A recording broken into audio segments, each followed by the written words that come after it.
Good afternoon, everyone. I would like to invite those of you who feel comfortable moving down to come on down. We would love to have this feel more like a conversation.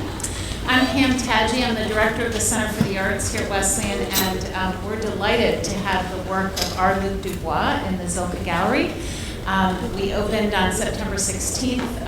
There has been a number of classes who have already been into the exhibition, and today we have the entire staff of ITS get to see the exhibition together and hear from Luke. So really, really exciting to have this exhibition.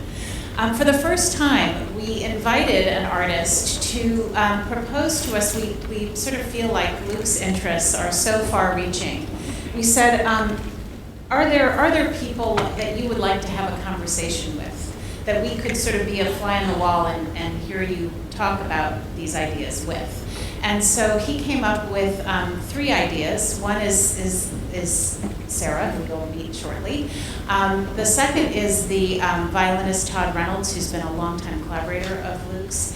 And the last is Reed Farrington, who is a majorly interesting theater media maker who has worked with Luke in the past. So it's through these conversations that we hope to mine some of the ideas in the exhibition. If you haven't seen the exhibit yet, we have late hours tonight till 7 p.m., so you can see it after this conversation. So with that, I'm delighted to turn the program over to Luke to introduce his friend. Thank you. Hey y'all, how you doing? I'm gonna put my laptop down here so I can read. I'm really excited to have with us this evening my buddy Sara Hendren, who's someone who I've admired from afar for quite some time and is one of the most singularly impressive individuals that works at the intersection of art and design and engineering, and as you'll see, work around disability. So I'm going to read her bio, which I have on my computer, just so you get a little bit of context. She's going to present some of her work, and then we're going to hang out and talk for a while, and then invite you into the conversation and have you all chat. So if you're hanging out in the back and you feel like moving forward, don't be shy. It's great to have a nice intimate crowd, and it's nice of all of you to come out. And it's nice to see you all. Sara Hendren is an artist, design researcher, and professor based in Cambridge, Massachusetts. She makes material art and design works, writes and lectures on adaptive and assistive technologies, prosthetics, inclusive design, accessible architecture, and related ideas. Her work has been exhibited in the United States and abroad and is held in the permanent collection at the Museum of Modern Art in New York. Her writing and design work have appeared in the Boston Globe, the Atlantic Tech, Fastco Design, and on National Public Radio, among others.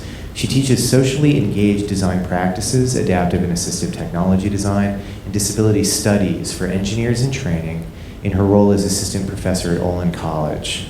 She writes and edits Abler, which is a fantastic online site and blog, which I really think all of you should go and read everything on there ever.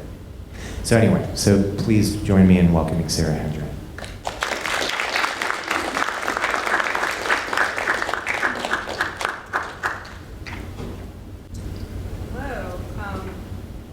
Hi. It's great to be here. Thanks for having me. And what a great model of an event. I hope it's fun for you all as well. I always say the magic happens in the exchange and the Q&A, and I hope that you will ask your questions and tell your stories. It's particularly fun to be at Wesleyan because from everything I've been told about Wesleyan, it's very much the kind of undergrad experience that I had. So I studied visual arts, painting and drawing. I think I maybe got almost a minor in philosophy, very much a humanities education, and I would have been the most surprised person to hear that 20 years hence I would be teaching in an engineering school and teaching classes that start ENGR, engineering. And so that's been a really fun, long and circuitous path.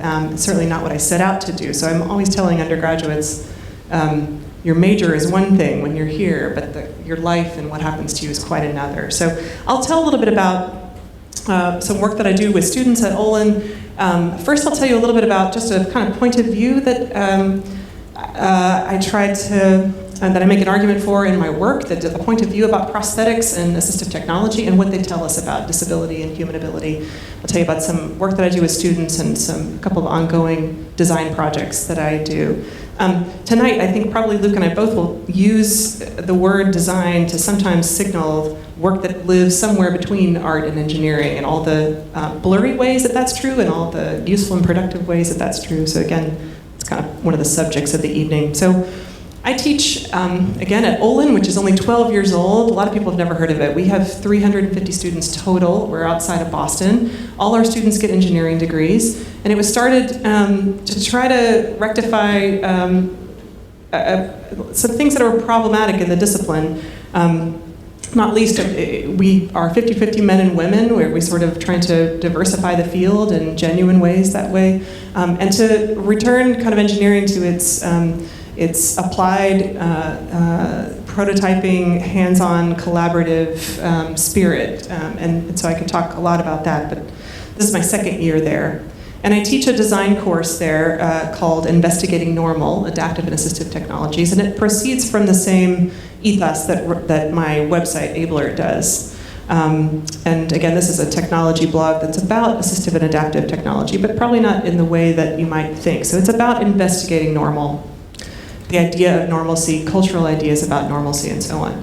And what are the kind of ways that we think about typically prosthetics and assistive technology? It's typically this kind of thing, you know, this kind of breathless headline about technology, about high-tech work, you know, like DARPA's crazy mind control prosthetics have gotten even better. This is what you'll hear in the media about prosthetics, or these kinds of, like, no doubt, very impressive high-tech kinds of replacement limbs like this. This is from a Toyota commercial this year.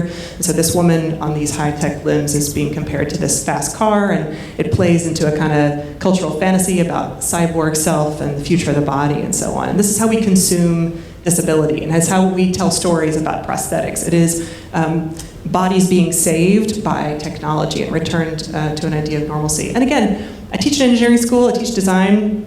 I've been watching this stuff kind of as an informal journalist for a while now. Really impressive stuff, except it turns out that human ability and variability is so much more interesting than these stories tell you. So I'll just indicate what I mean by that. These are cochlear implants. Probably you're familiar with this technology. Cochlear implants, lots of R&D and engineering has gone to designing them to grant some hearing back to people who are deaf. So that's a really interesting bit of design work. However, if you go down to Gallaudet University near Washington, you'll find a whole architectural program there called Deaf Space. And this is a kind of 100-point set of design principles developed by LTL architects and then embodied at Gallaudet to honor deafness. And so you'll see here the sight lines are really long, that there are walls that divide the classrooms because ASL is visual, so you need to communicate across distances and so on. Again, there's like 100 points of how you would design around deafness. So it's possible to be interested in both these things, but cochlear implants come from a logic of therapy and cure, and Deaf Space comes from an idea that deafness is part of biodiversity and human diversity, and we can design around that to honor and accommodate it. So these are kind of forking paths if you're a young engineer or designer. How do you think about human variability in this way? Is it a disorder to be cured or something to be honored? So same thing with autism. These are social robots. A whole lot of work going toward using social robots with children who identify on the autism spectrum. And again, a logic of therapy and cure here. Social robots are thought to be particularly good at helping young children understand body language and affect and emotion, this kind of thing. Also interesting. But Specialisterne, this is the screenshot from the IT firm Specialisterne, which was started in Denmark by a father of an autistic child, who noticed, like a lot of people do, that not for everyone with autism, but for plenty of people on the autism spectrum, the cognitive profile is actually particularly well suited to IT work. And so he staffed this entire consultancy with IT specialists who identify on the autism spectrum. Not as a charity project, it's run as a business. He was betting on kind of the giftedness of these people to do this job better than their competitors. And it's been imitated in several countries in the world and now in the US and so on. I mean, autism is a kind of bellwether, I think, for us culturally about neurodiversity and about the medicalization of difference. And you can see it when you look at prosthetics.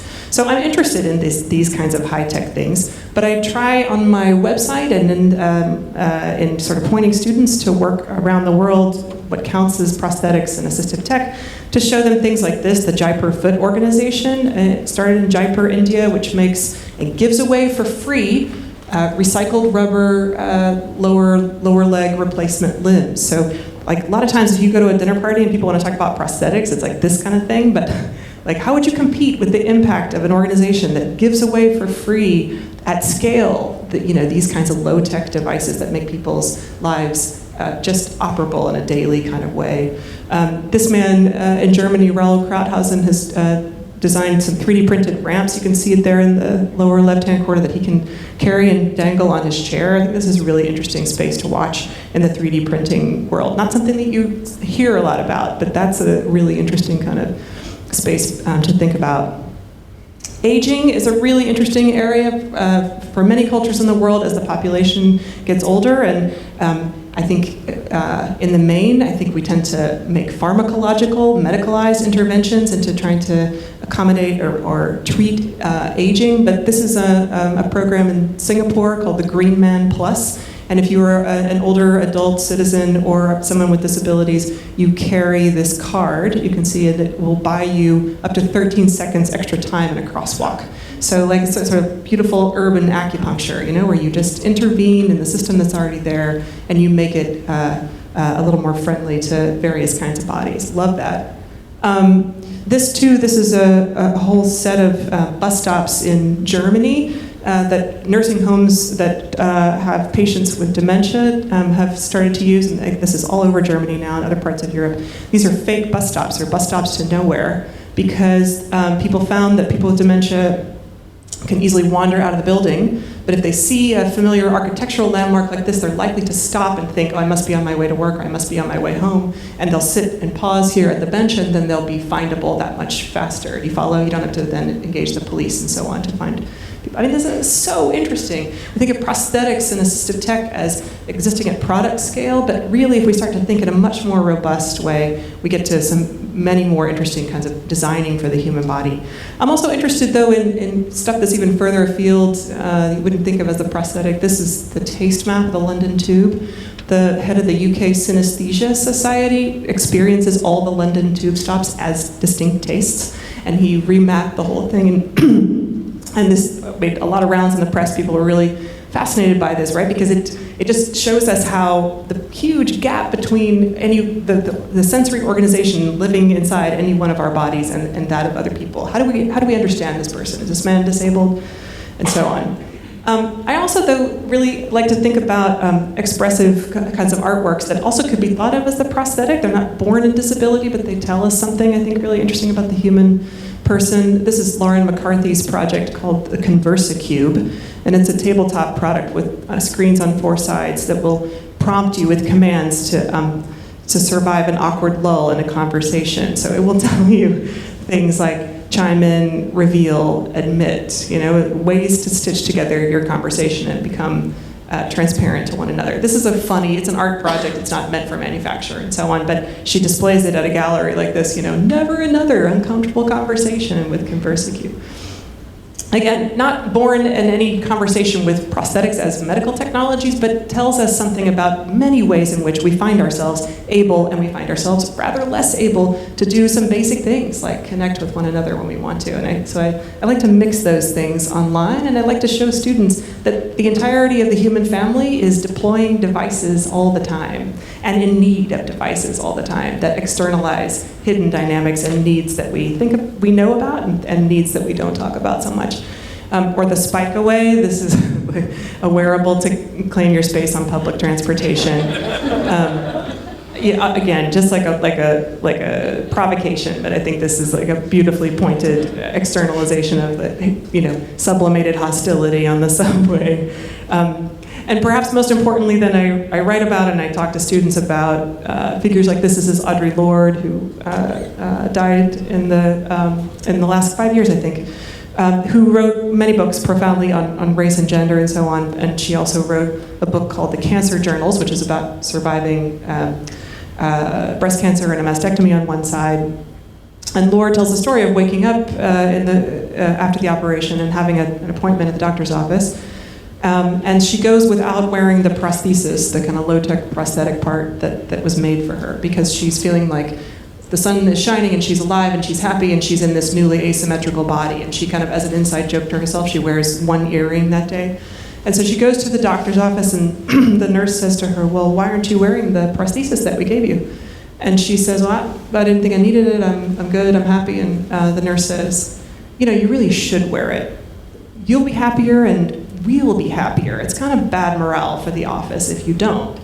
And this is like this kind of really revealing moment, I think, where we understand that cultures also collectively make ideals about bodies by opting in and opting out of replacement parts and the meanings that they describe for all of us around feminine ideals and so on. And I think it's probably not too much to say that in Audrey Lorde's time, you would not have seen a kind of very popular media campaign like this, but this is David J's SCAR project, which was a photographic series of women, again, who'd had mastectomies for breast cancer, who are performing the feminine ideal in this other way. I think that discourse makes that possible. Again, this kind of opting in and opting out, and I'm interested in all those conversations. So prosthetics, I try to argue, are political. They do biological work, and then they do lots of cultural work at the same time. So they're a really interesting index for how we define the human. And I'm interested, as someone who comments on this stuff, but also as someone who makes this stuff, to see work and see the prosthetic live and breathe in the space that is solving problems, which after all is the province of engineering, and for it to ask questions, which tends to live in the province of the arts. So I'm interested in the work on the left side, and some of which I've shown you, is practical, functional, useful, efficient. Again, those are values in engineering.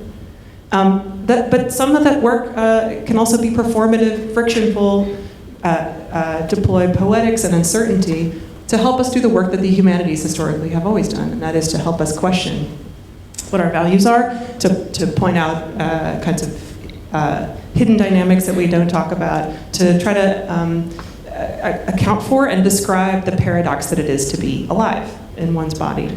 So I also do that with students, and I'll show you a couple of projects now. This is an image of a woman named Amanda Kasha, who is a curator and an art historian. I think she's finishing her PhD at UCSD now. And Amanda travels in her capacity as a professional frequently and gives talks like this. And Amanda is short-statured. You can see here she has a form of dwarfism. And so you can imagine if she were here tonight, right, that the scale of this podium, and it's really quite tall, and I'm actually kind of tall, but this is really out of scale for her body. And so if she were here, she would need to stand on steps or something. So she worked with a designer, I'm showing this to you here, the kind of wooden podium, one-off podium, that she used at an event with a designer named Sean Hibmacron, and she commissioned this work. And so she used it and thought, this is great to have a piece of furniture that's at my scale, but can you make one, Sarah, for me that's portable and lightweight and packs flat that I could travel with? And make this kind of performative furniture, one that's scaled to me, that is functional but has this kind of frictional aspect.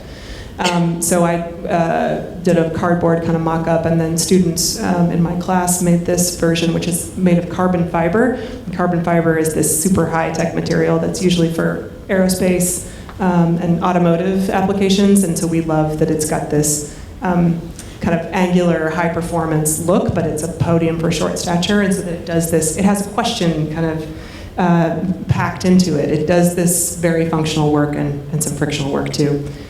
We also, last spring, worked with this man named Chris Hinojosa, who was born with one arm.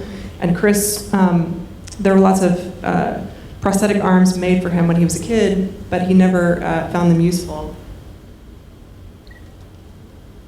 And that's because he was born this way. So you can imagine how radically adaptive and plastic his body is. And he's a microfluidics engineer, and he does the world really well one-handed. And so it's a great piece of curriculum for my students because he comes, and interrupts all their assumptions about what he would use prosthetics for. So he does things like, I asked him to make a little film of himself doing his hair in a ponytail with one hand. That's actually really hard to do. Or he can tie a bow with his toes. He's got very dexterous feet. So he's got this really interesting body. Or simple workarounds like this. like imagine I'm at an engineering school, right? They love gadgets and they're thinking like, one-armed guy, we're gonna save this guy, you know, and he's like, oh, I just can like do the thing on the corner. Do you know what I mean? Like he can just put his glove on. He's got a really simple workaround for something that seems like, oh, maybe this is a tragedy that this person only has one arm. So it's a really beautiful reversal for all of us in the room, what we expect and don't expect from him. So Chris was game to collaborate with us, and he could think of one activity that he couldn't do very well, and that is to go rock climbing. And so instead of thinking about those super high-end kind of universal $90,000 myoelectric arms that you'll see all over the press, we worked with him to sort of do the opposite question, to create a single-use arm that would pop on and pop off for him to go rock climbing with, but it was only intended for a very specific, highly customized use and user. And so we're really interested in this kind of design for one sort of quest that has a kind of problem-solving set of specifications to it, but also poses a question in public about whether this person needs this thing and what he wants, what's medically necessary, what proceeds from his wishes, if that makes sense. So again, solving problems and asking questions. And then I'll just tell you about a couple of design advocacy projects that are ongoing now. This is a project called the Accessible Icon Project that's been running for about 5 years now. On Abler, I noted the difference between the standard international symbol of access, which is the one you'll see above, and the one below it, and just the kind of basic design features that distinguish the two. That is the organicism of the body, and as opposed to the one on top, which has a very angular kind of set of lines and rectilinear forms and stuff. And I was just sort of noting, like, it's interesting that you don't see that one below more often, because it's kind of better just on its design base, really simply put. And I started kind of noting once in a while when I would see these, pretty rarely, but once in a while. And then I started to dig deep into the land of 2D icons. It's sort of like what you can see, the meaning that you can make from simple 2D icons of public space. If you go to a national park like this, you see instantly that you can ski and you can swim and you can boat and do all this kind of stuff. And just like tracking and kind of cataloging this stuff. And then I discovered on Flickr this entire set of photos called Stick Figures in Peril. It's like a genre. And you can go and see, like, there's something like 10,000 photos or something, all the bad stuff that can happen to you. And I mean, you just have to be so careful, like, you never know. Like, whoa, man, like, this is just like this really lively set of, and it's like this kind of operatic drama that you see going on, again, in 2D. So I thought, like, well, why not the international symbol of access? Because this is a historic provision culturally, and it's still really rare around the world, that the idea that you would protect public space for people using chairs or having other kinds of atypical bodies, that they could get access to the built environment and therefore to the culture, right? This is profound. So why wouldn't it represent that same kind of dynamism of the body? And so at the time I was collaborating with a philosopher who's also a graffiti artist, and so he naturally thought that defacement of signs would be a good idea. So we started to kind of messing around with decals and stuff, and we eventually ended up with this sticker, which has a clear back and shows the old one and the new one. I fought really hard for this one because I felt like you really needed to see the old one and the new one at the same time, and I also felt like if you're going to make a change in a kind of street art logic, you need to actually draw a big circle around that change and point to it and make claims for it if you want to have a discourse in public. Not about graphic design, but about inclusive public spaces and inclusive cultures. So luckily we were right about that. If you do something very mildly transgressive, like deface public property, the media will report on that, and then the media will ask you what it's about, and then you get to talk about the kind of politics that you actually want to talk about. And so we and our team members who are self-advocates with disabilities got a microphone to say, well, actually what we're really interested in is better schools, better jobs, and better transportation. So the icon has kind of been just a vector for that to happen. We worked then with an official designer to take it from, because people asked us for a real icon that's not just a street art campaign. So we had this very standardized, in line with typical kind of isotypes that you'll see in the built environment. And then we put it in the public domain and just said anybody can use it and appropriate it for whatever. And so it's grown to become this kind of thing, like a kind of event and occasion. So This is a group that we work with in Malden, Massachusetts, that serves young people and young adults with disabilities of all kinds. And they will, at the behest of an organization, a corporation, a township, go and change, like if the ground stencils need repainting anyway, then they'll come and change over to this sign, and they'll make it this kind of convivial event where people talk about their wishes again for an inclusive world, just like a kind of a moment to kind of let that discourse blossom. Some favorite stories from this project. This is Brendan Hildreth, who is a young man with cerebral palsy, not a chair user, but thinks that this icon is kind of standing for what he wants, and he's just been able to use it in public speaking situations and to talk to the press. He uses a text-to-speech machine, and so it's a beautiful thing the way this has become a kind of amplification of what it is that he wants, and he's lobbied for, again, better conditions in North Carolina where he lives. Or this doctor in Delhi named Satendra Singh, he wrote to us a bunch of years ago to say, hey, I used your icon at my hospital in Delhi. I'm a doctor, I'm an advocate. I just wrote to my member of parliament about the conditions for people with disabilities here. And it was just like a really short note that was like, our context is completely different, but I know what you're doing. And it was just like high five over the internet, you know, just like this icon is one thing, it's like a node by which we can find each other and just say, what you're doing is what I'm doing, even though our lives are so different. So it lives kind of on social media now, and we found, because again, it's in the public domain, it's way beyond us, so it's at these really official places, and then in places that we don't even really, like we don't know what this says, and we don't know what it's about, and it's gone beyond us. It's also gone to build a kind of coalition politics, and this is surely my favorite kind of thing, where people use it to indicate inclusivity above and beyond even disability. So again, that's the Accessible Icon Project, and I'm a kind of a fan spatially of these sliders, and this is I think probably germane to Luke's work as well. That is, at some point I realized that a body of work can live along these kinds of continua. That is, somewhere between a material design and a design activism project, somewhere between a new artifact that really is about creating new conditions, and that at certain instances and certain iterations of the work, it lives somewhere along that line, but it can move and change and be somewhere that the entirety of the project is that movement and between those two things. I also have a project about the inclined plane, ramp, which is one of Galileo's simple machines. It's kind of a sleeping machine in the built environment. It alters the behavior of force across the surface just by that incline. So it's geometry doing machinic work, and it's been really important to industry.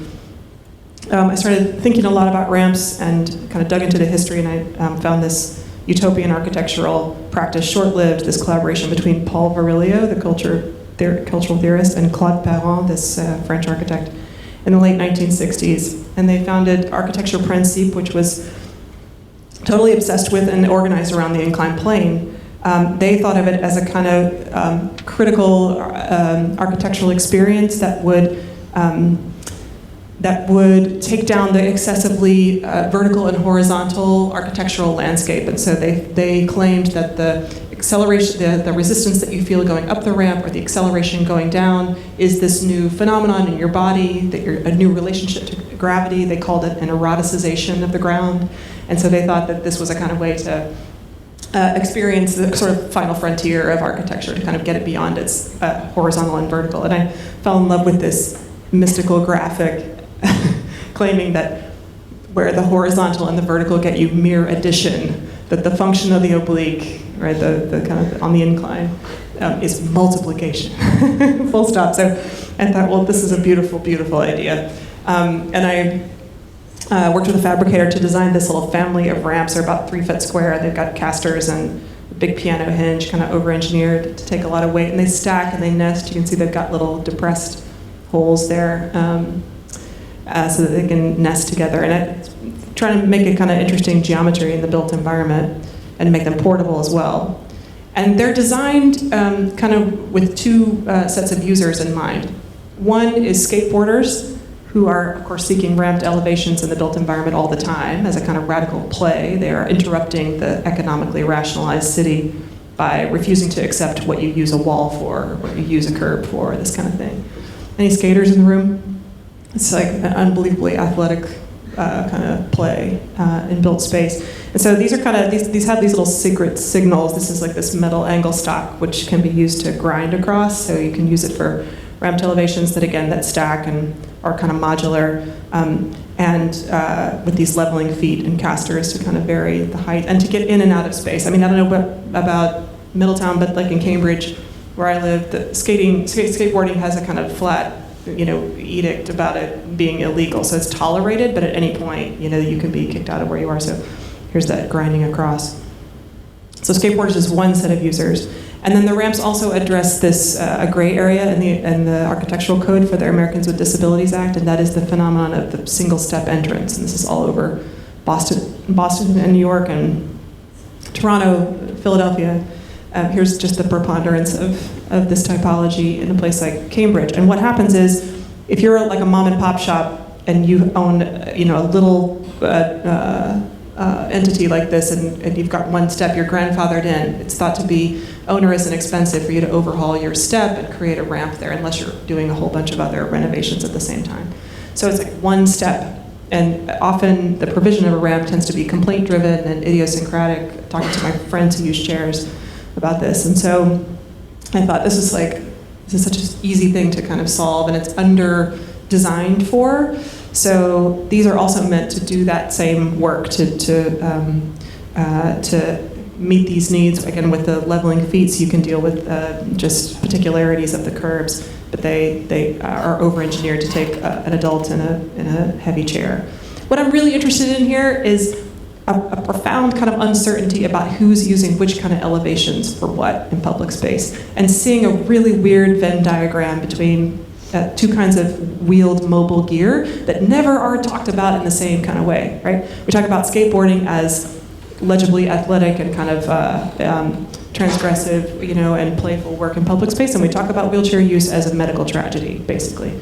And I'm really interested in the ways that there's lots of play happening that we don't understand. There's lots of glissando movement through public space. There's lots that's full of friction and annoying and inaccessible. And so there's a whole lot happening there, and I'm interested in that mix as a new way to think about both those kinds of wheeled gear. And my designs live also online on this website, which is kind of a gonzo archive of ramps, some of which are really fantastic, some of which are sublime. This is at Berkeley, at the Ed Roberts campus. Oh my word, it's beautiful. Some of which are really not sublime. Really horrible. Was there any designer consulted on this? I wonder. I sort of tunneled deep into this archive of just very mundane, but also, just absolutely glorious uses of the inclined plane, so that these designs could kind of live there, have a home there. I also took this project to Toronto last summer to run a workshop with, this is a professional skateboarder, Ariel Stagny, and a woman who's a wheelchair dancer, among many other people using wheeled gear of various kinds. And we kind of did an audit of this section of Toronto to kind of think about the topography and ways that we use it. And people use their phones to just take real-time photos of inclined planes and more. And we remapped this section of Toronto together. And it culminated in this panel, so this guy on the right using a chair is an engineer and runs a ramp activist project in Toronto called Stopgap, the Stopgap project. And then next to him is Ariel, the skateboarder. With the microphone is a guy who works at Parks and Rec in Toronto, so the guy who has the capacity to say what happens in the built environment, and an architectural theorist. And here again, I was really interested in the condition that never happens. Like for one thing, skateboarders and chair users never get the ear of the bureaucrat who has this capacity to say what they want to see in public space, but they also never are in the same room together at the same time talking about that stuff, and where could they find a kind of commonality. So again, here, I think I'm interested in ramps as both practical and performative objects, as providing function, but also some grits in the system, that's a sort of friction, that they live somewhere between use and poetics, efficiency and uncertainty. And like the Icon project, they are a material, but they really are about a kind of activism. So use is this very troubled notion there. Are they meant to be manufactured and so on? It's a live question for me. Somewhere between new artifacts and new conditions. So I came to an engineering school because I built some bravery with these projects that I had a point of view about technology without the technological expertise, and I hope we'll talk about that tonight. I grew this point of view because I understood at a certain point that really truly human problems, human questions, can never be solved purely by STEM fields, even though to judge the culture now, you would think that is the case. And once I understood that the tools of humanities had as much to say about what should be built, about who things are being built for, what the right decision is, what scale, is it architecture, is it products? You need a lot of people in the room to ask those questions. A lot of people in the room. And I stopped at a certain point feeling apologetic about not being an engineer, but having a point of view about engineering in the lab, not merely in humanities courses, because they're complementary courses, so we can talk about that. And I'll just tell you, because people always ask, I have 3 kids, and the first one was born almost 10 years ago. His name's Graham. He has genetic mutation known as Down syndrome.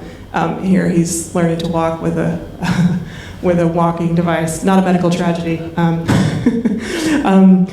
But his story was being told to us as a medical tragedy, my husband and me, in many ways and for a very long time. And because people always ask, and that is the animus and the sort of pulsing heart, the reason I know this stuff is important every day. So anyway, we can talk about that and more now.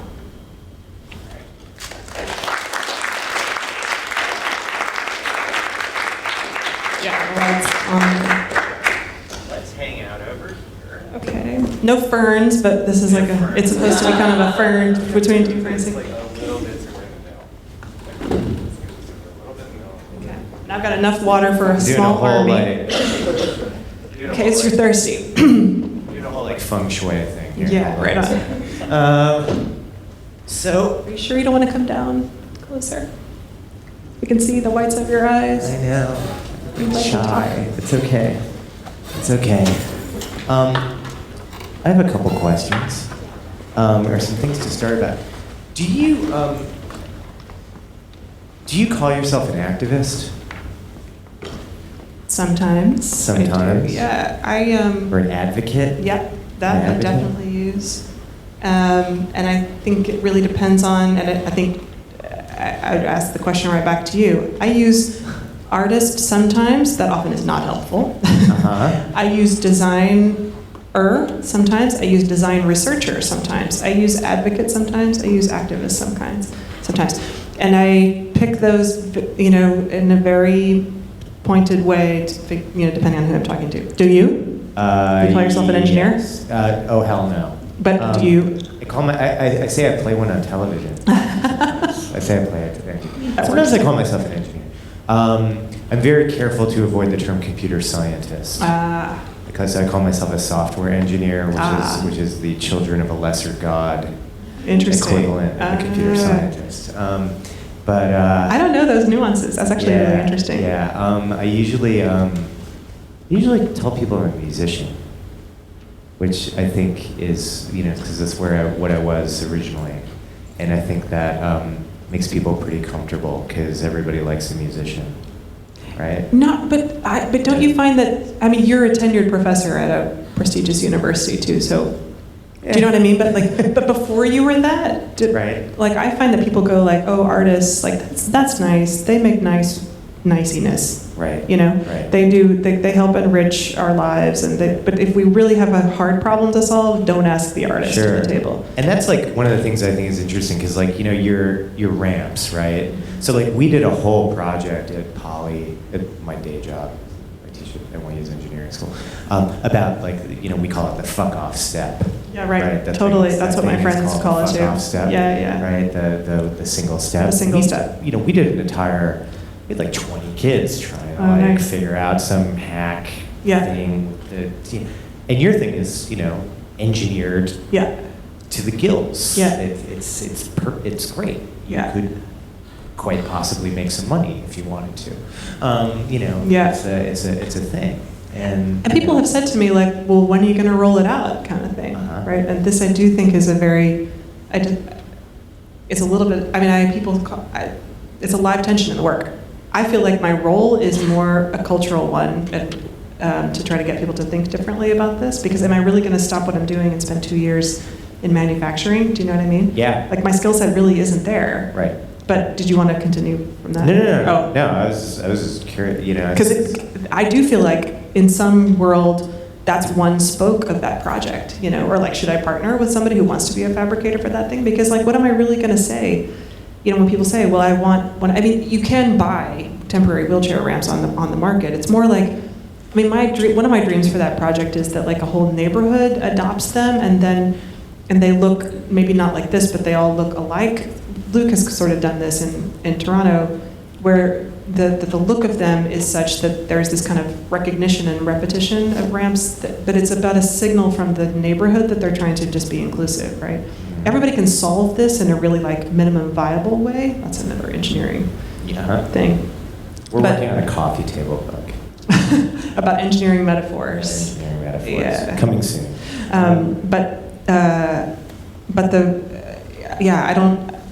I'm unclear, you know, like what to do next with it. Do you, so one of the things we spent a lot of time on this year, you know, it's ADA 25, right? Yep. It's the 25th anniversary of the Americans with Disabilities Act, Yeah. which went down at the beginning of the summer. And a lot of the stuff we were trying to get energy around at our place was, you know, it's 2015. Can we please fix this shit already? Right? Can we please, you know, like what are we doing?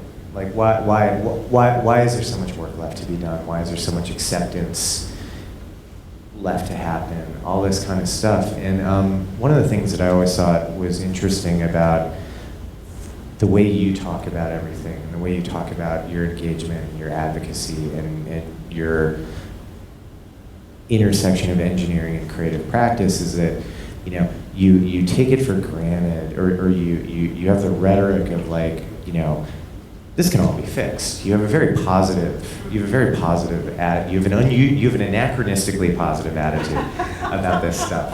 I hang out a lot with people in city government who are all like, oh, you know, and I just, how do you, how do you do that? I want to know how to do that. I mean, because believe me, I have wrangled the school district, and I have done the, you know, like had the legal advocate. I have done the very non-telegenic work of disability advocacy, so I am clear about the conditions. Look, you know, for me, this is totally strategic. I really, really want young engineers and designers to be interested in the space. And I cannot get them interested by the means that are conventionally used. That is, if they're just interested in gee whiz prosthetics as technology for technology's sake, that's just perpetuating the problem, right? Just stuff that's made in labs that doesn't involve people. But if they do it out of a bleeding heart way, thinking that there's a linear gift economy between the stuff they make and the lives that they're saving, then they do it out of a sense of obligation and kind of bleeding heart. And I don't really need that either, right, in the culture. What I need is for young people who, for better or for worse, have been handed the keys to the kingdom, and that is in science and tech fields, right? And I know this in my bones because I am not one of them. So I've watched them do this. And I teach students who go out to have fantastic job opportunities and whatever. It's just amazing to watch, again, not coming from STEM. I need them to be interested, full stop, in the human body and human ability and human capacity. And I need them to feel uncertain, but with an invitation. I need them to feel invited into the space. And so in my classroom, like when Amanda and Chris come, I declare that like safe space to ask all your dumb questions and stuff and say, is it okay to say dwarf? Tell us. Right. Is it okay to say, you know, and she was like, by the way, yes, dwarfism is fine, but like midget is not. It has like a very particular etymology, right? Yeah. With to an insect, right? So there's like a very particular kind of slur that's attached there. But like, I need students to like proceed step by step and go, because I think that it's not that I think that the world is getting better. It's that I think the only way to do it is to invite people in a way that makes them think, this has all the features about it of what good research is, and that is like lots of unknowns and lots of unanswered questions and the miraculous thing that is the adaptive body in all of its forms, and to want to come alongside, you know, and that's what I wanted to happen. Yeah, I mean, one of the things, you know, we're always working at is So one of the things we run is a thing called Tech Kids Unlimited, which is super fun, right? It's a workforce development program for kids who learn differently, for kids 8 to 18, or actually 8 to 21 now, to combat this problem of there's a real problem in social support systems in the United States around the notion of aging out. That as soon as you hit 21, basically all support you would get from the state for your disability drops like a stone, particularly around things like cognitive impairment. So if you have autism, all the help that you get vanishes in an instant, the instant you turn 21. And then you either live the rest of your life on the dole or you don't. And so the or you don't thing is the thing we're sort of doing this kind of full operational push to come up with an attack plan for. And the idea of being trained in IT is good, but also the idea of unleashing your creative potential in some way is really important. And that program is entirely taught by my graduate students. So I sold it, topping from the bottom with my dean. It's a service learning program, so I sort of conned him into signing off on it. But really what it is it's this extraordinarily profound empathy building exercise for the engineering students to be able to get engaged in why this matters. Because if you can teach web design to 25 kids with a broad spectrum of comorbid issues around autism, then you can pretty much teach anybody anything. I just that they have those early experiences. I mean, even if young, technically minded people don't go on in the field, they don't forget that. I think, and it's just about, in engineering as a whole, right, in the last 50 years has been taught as a kind of abstract science discipline that then ends maybe with building something at the end. And you can get through your entire engineering degree without a lot of user research, and there's just no substitute for asking people what they want. So for, like, over and above ability and disability, at Olin we say engineering starts and ends with people. That really means that you need to bring all the ethnographic research and like all kinds of, again, stuff that's lived in humanities and social sciences to bear on making products that have a tremendous effect on people's lives, But, and I wonder what you think about something like Tech Kids Unlimited, like at scale, or sort of Design for One at scale, or like I'm really wrestling with this right now because I don't know how to. It's really important to me to influence industry, and so it's one thing to give a talk and say you should think differently about this subject, but it's another to sort of go, what's a strong signal to send about what should be built, Yeah, absolutely, and it's we focus a little bit on ASD just because of the population of resources we have in house, but it's 1 in 68 now, right? So it's if you do the medical model language, you would call it an epidemic. We're trying to reframe it as just it's evolution, right? This is who we are now, and so we gotta adapt, right? We gotta do it, and we gotta figure out how to figure out the social accommodations and all that kind of stuff to empower all these young people to succeed, right? Because they're Americans too, right? And we have and also just asking hard questions of what the school system honors in the first place, right? Absolutely. I think once you really start to dig deep with a disability critique about structures, then you sort of go like, whoa, well, who are the schools actually honoring? Like there's this, when you see so many people who are talented and have so much to offer who don't flourish in schools, that's sort of, but I interrupted you, sorry. I want you guys to talk a little bit. So, are there any questions from the audience? Thoughts? Sir? I have something to say.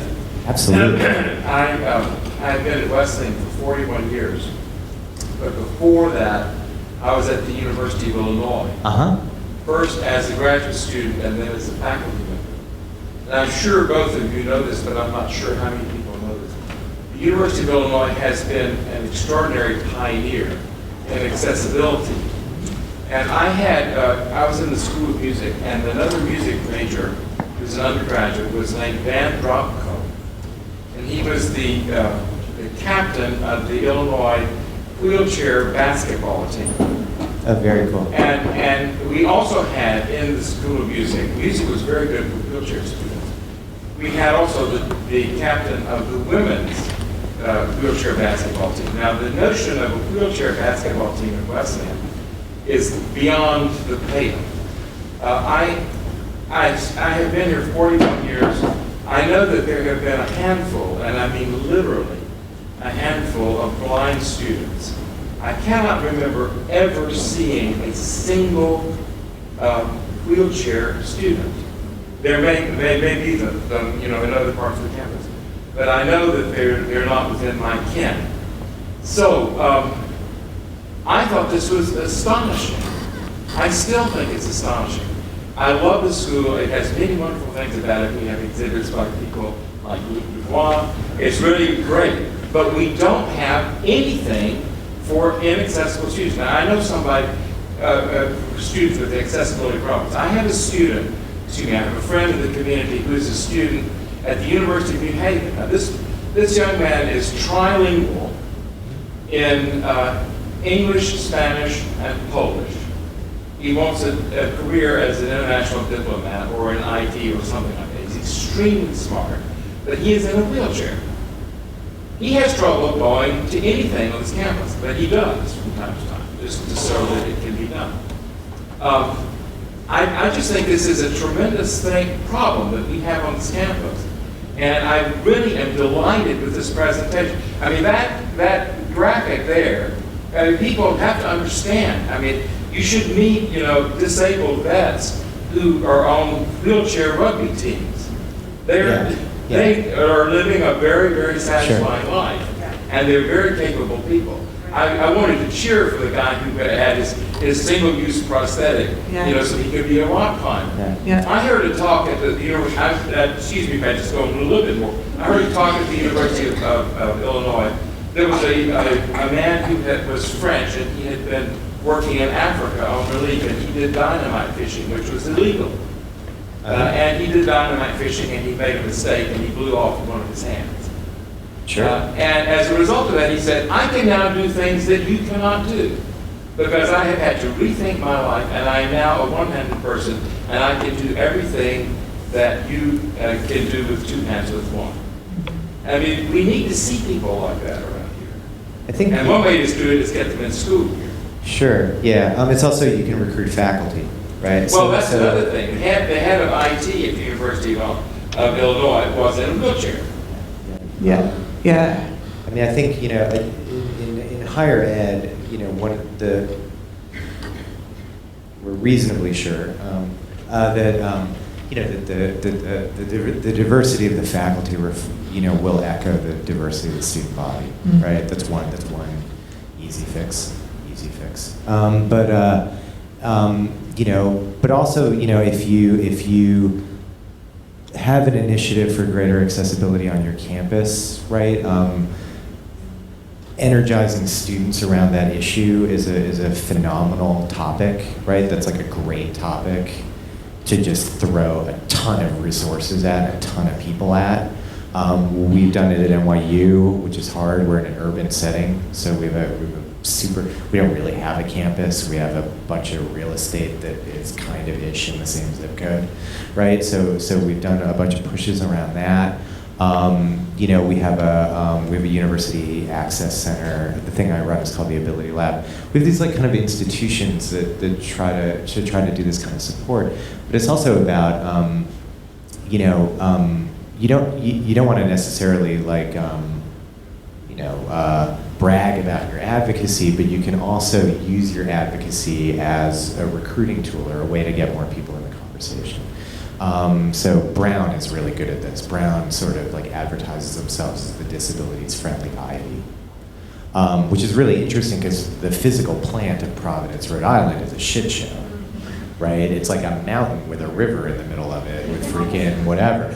But if you're a student at Brown University, they will move heaven and earth for you to make sure all your classes are at grade. They're on the ground floor of every classroom. They have an accessible dormitory. They have a really well done shuttle service, and they really broadcasted their student services center for students with disabilities is really quite exceptional. So there's ways to navigate that. I don't know what. And I also think, I think you're absolutely right, because I think what you're saying is right, that there's a deep curricular work that goes on when you just have peers who are really unlike yourself, and I think one of the reasons why I'm determined to have students in my class, I'm determined to run what is essentially a critical disabilities design build course, so I front load it with a lot of material like that, and then they design for and build with people, but there's no substitute for just being around people who are unlike you, right? And my students, they don't think that they hold a lot of the cultural stigma that they've inherited, but they do. Like they are surprised that a blind person can have a PhD. They are surprised, they don't want to say it exactly that way, and there's no faulting them for it, right? If they haven't encountered it, then they just think, isn't that person kind of broken, just fundamentally, globally? And when they sort of say, when they've come with me to conferences or whatever, they'll go, and one cool thing is that we got to have lunch with a blind guy, and I know that they're really curious. How does he eat? How does he, read his email? They want to know this stuff. And to have that early experience does so much more work than reading 10 books will ever do. It's them just kind of going, look at that dimensional person, inhabiting a body that's not, it's so unlike mine, and yet it's just something different. Full stop. So that's another way, but I agree. I just think there's a lot of stigma around, young people with differences of any kind, so they tend not to go to college in the same numbers and all this. What else, friends? Yeah. I was just thinking about the idea that, if you want to be a designer or engineer, it's a bit of an egotistical thing. You want to take information, and so I see it as almost being a little bit counterintuitive to then do the important thing, which is listen to someone, say you've got this great idea, oh yeah, I figured it all out, I know everything, and then you listen to someone, they're like, well actually, this doesn't help me at all, right? I'm wondering if you're teaching that you found that in that population of students. Totally. Yeah. And one of the things that we do at Olin is we really back away from the specification stage, right? We don't we really teach for and scaffold so that we have a user-oriented collaborative design course in the second semester of the sophomore year, and students don't even get to build their idea. They only get to prototype because they spend so much time interviewing people and being wrong. And being wrong about their instincts and going like, oh yeah, that was low-hanging fruit, and I hated that idea. All right, yeah. But that, to me, that's such an important experience to have, because if you want to do really ambitious work, meaning way upstream in the process where you get to decide what should be made, right, the how, that kind of technical specifications, that's fine for expertise and kind of specialization. If you want to be somebody who goes I want to kind of help decide, is it architecture or is it a thing you hold, right? Is it in your phone or is it not? Then you've got to get really practiced in being wrong, at scrapping that idea, and guess what, the next 10 after that, right? So it is about divesting, your ego and so on. And students absolutely come to us. Think about self-selecting to know you want to be an engineering major when you're 17, right? So you're kind of Arduino, 3D printing, you're interested in gadgets, you're interested in technological novelty for its own sake, and so we even call it kind of deprogramming, when they come. Yeah, we do that too. Yeah, it really is. We go through this whole Maoist self-denunciation freshmen, right, to get them all to understand the concept of human-centered design, or client-first design, so that you're not going to solve this in your basement without talking to anybody else. Yeah. And you are a stakeholder, but you're one among very many. Yeah. And that's a special problem actually in the access field. There's a lot. Particularly. Yeah. Yes. This is there is so much shit out there where they kind of forgot to talk to anybody who would use it. Yeah. And you're just kind of really? Or they simulate it in the lab. But this is what I meant before. I think you have to hand students those experiences so that the next time they go, wow, I really don't know how to talk to a person with dementia, but I did it before and it was awkward, but we made it, and I'm going to go and I'm going to walk toward that issue, right? I'm going to walk toward that person rather than oh, I just don't want to offend somebody and I don't want to do it wrong. I think engineering is full of people who want to be, in the basement just because they think they're gods. I think that they're uncomfortable, and so I'm trying to give them lots of uncomfortable but survivable experiences early to go let it be easy next time. I was kind of curious where you think the future will go in a couple ways. One, I think about the baby boomers and everyone all of a sudden getting a lot older and all of a sudden experiencing maybe some of the issues that people with disabilities have. And the second thing, I was just curious about technology and communication and the internet. On the one hand, it's great to see your blogs and all these stories being told, which seem to kind of mitigate some of the stigma, perhaps. And on the other hand, we're very interested in efficiencies, and there's maybe, I think it's suggested that maybe 100 years ago we were more tolerant of diverse differences. I wouldn't say 100 years ago, no. I don't know. Do you feel like Luke brought this up a little bit in some of his work, and the way that there's standards presented, and we're taught to sort of believe in one thing as a normal thing. So Yeah. I guess the question is, with these forces, where do you see the future going? You want to take this one? I think it's a both and.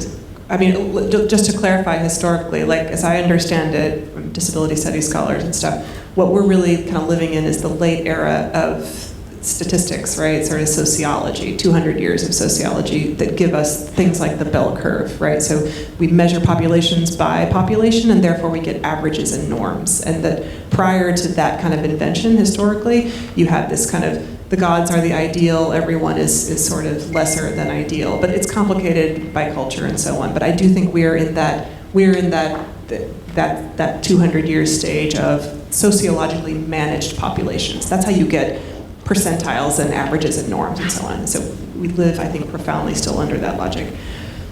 I would say autism is a canary in the coal mine, because people are waking up to autism, and it's because it comes also with legibly gifted cognition that people are, so it's like easier, I think, for people to understand, like, oh, nature honors biodiversity, it's possible that the human body is also, naturally occurring, has this kind of. So I want to think that autism is a thing to watch, to say, is it possible that we could organize around differences? I mean, am I optimistic that we're going to do that? I mean, it depends on the day. I'm not a lot of the time.